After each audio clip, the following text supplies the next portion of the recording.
Isa ka rin ba sa mga gumagamit ng dalawang desktop PC or isang laptop tsaka isang desktop tulad nitong setup ko?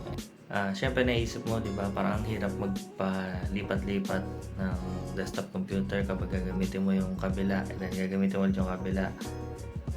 Tapos, ang hassle pa sa table dahil kailangan mo ng dalawang keyboard tsaka dalawang mouse.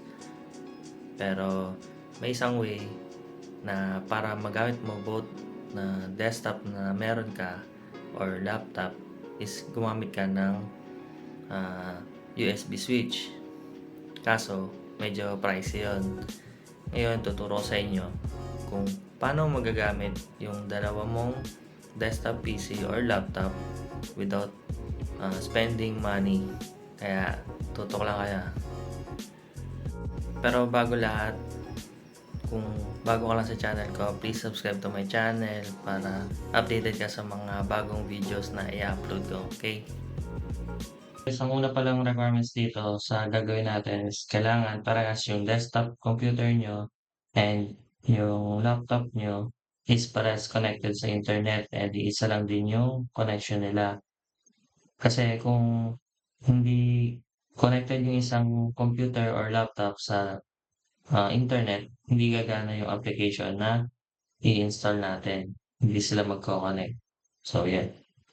So, umpisa natin.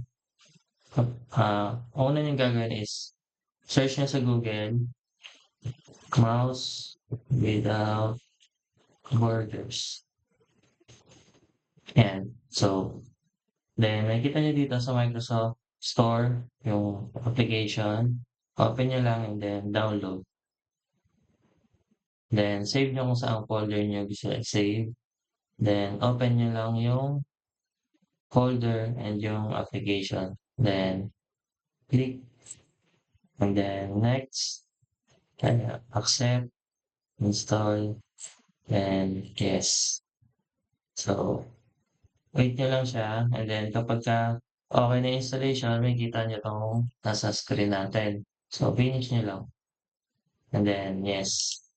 Hey guys, no? So, kapag na-install mo na yung application sa dalawang computer mo or dalawang laptop, check nyo yung security code na nandun sa kabilang PC nyo or laptop and then copy nyo dito sa PC or laptop na nakakonect yung mouse nyo.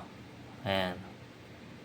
Parang siya yung magiging main source para mag-connect yung isa nyong laptop sa isa nyo pang device. So, once na na-input nyo na yan, and then, click nyo lang yung link. Ayan. So, dito lalabas sa kabila is success, you're almost done. And then, dito rin success, you're almost done. And then, click next. Ayan. So, paano nyo malalaman kapag okay na or connected na sa kabila PC nyo or sa kabilang laptop nyo yung mouse? Ayan. Ito yung mouse ko, di ba? Kanina, hindi yan siya lumalagpas dito. Dito sa border ng screen ko. Pero ngayon, ayan na siya. Ayan na. So, next natin. Done. So, ayan na. Connected na. Diba? Tingnan nyo Ito yung mouse ko. Ayan. Ito siya. Ayan. So, connected na rin siya. Ayan. So, kita nyo. Connected na siya dun sa laptop ko. Ito yung pangalan ng computer ko. Then, ito yung laptop ko. And then, sa kabilang side is ito yung pangalan ng laptop ko. Ito yung computer ko. May nakalagay na connected. So, ganun lang. Napag-connect natin yung computer natin and yung laptop natin nang wala tayong ginagastos. So, nakatipid na tayo, makapagtrabaho pa tayo ng maayos, di ba? So, kung nagustuhan nyo itong video na to, subscribe lang kayo.